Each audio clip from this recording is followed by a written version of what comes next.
Abẹẹri Sanusi Suuti ló fi tan ọmọkunrin tó lárùn ọpọlọ tó fi fipá bá a lò pọ̀.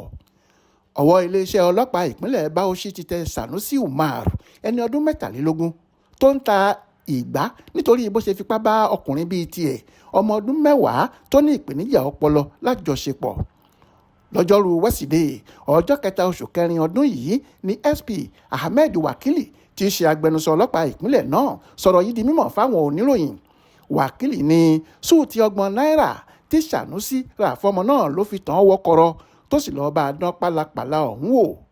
Wakili sọ báyìí pé ní nǹkan bíi aago 9 alẹ́ ọjọ́bọ̀ tọ́sídẹ̀ẹ́ ọjọ́ 28 oṣù kẹta ọdún yìí ni ní àwọn ikọ̀ agbófinró Operation Restore Peace nípínlẹ̀ Bauchi ń bí fi páńpẹ́ òfin gbé ọkùnrin ẹni ọdún 23 kan.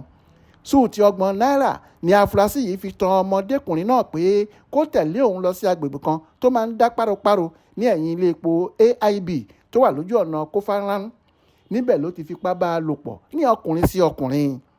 Wakili ní nígbà tí ìwádìí sì ń lọ lọ́wọ́ wọ́n ti gbé ọmọdékùnrin tí wọn kò dárúkọ rẹ̀ yìí lọ sí ilé ìwòsàn ẹ̀kọ́ṣẹ́ ìṣègùn fásitì ìlú Bauchi Abubakar Tafawa Balewa University Teaching Hospital níbi tí wọ́n ti ń ṣe onírúurú àyẹ̀wò fún un láti mọ̀ bóyá ó wà ní ìlera pípé.